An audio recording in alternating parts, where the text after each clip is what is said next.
Hi, I'm Kelley Woods. And I'm Roger Moore.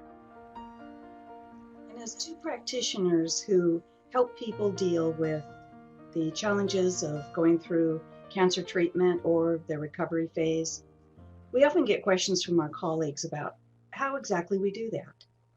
In fact, here's a question that came in from a fellow hypnotist. Dear Roger and Kelley, my client, who was recently diagnosed with breast cancer and is awaiting treatment, is overwhelmed by the constant phone calls and the drop ins of well meaning family and friends. She doesn't have much energy to engage in conversations, and she doesn't know what to do with all the extra food. How can I, as her hypnotist, help? Roger, what do you think about that question? Well, Kelley, that's an extremely important question. It's one that I find many of my clients are talking about, and because they have all these hot dishes, casseroles that are showing up on their doorstep, their freezers and refrigerators are bursting at the seams, they're taking food to other people's houses, and they're just inundated with tons of phone calls and emails of everybody calling, how are you, how are you, and it's exhausting for them, and that just becomes another stressor in their life. So I talk a lot about boundary setting and learning how to be firm with friends and also with family members and including their partners on when they need rest, what it is they need, and how people can support them.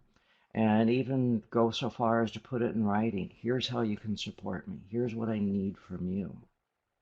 And then there's great websites out there like Caring Bridge that people can register for and send it out to their family and friends that here's the link, and either the person that's living with the cancer or a family member can do a daily post or weekly post, whatever they choose.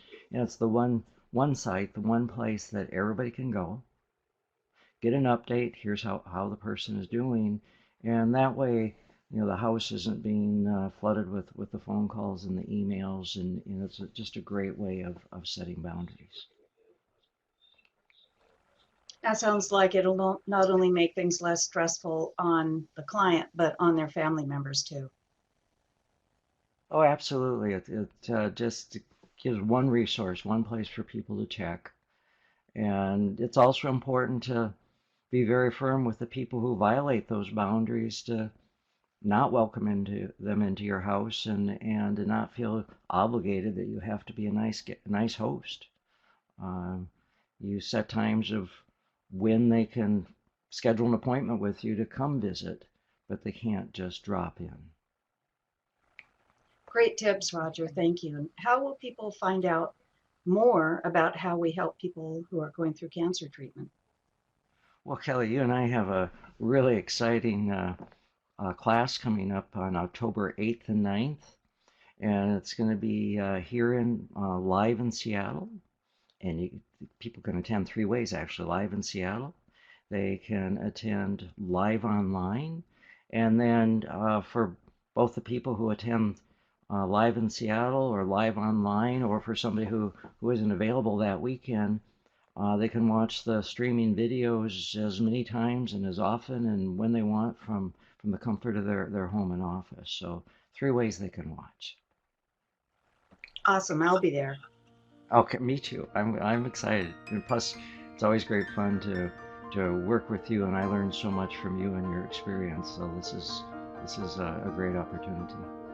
Ditto, my friend. We'll see you soon. All right.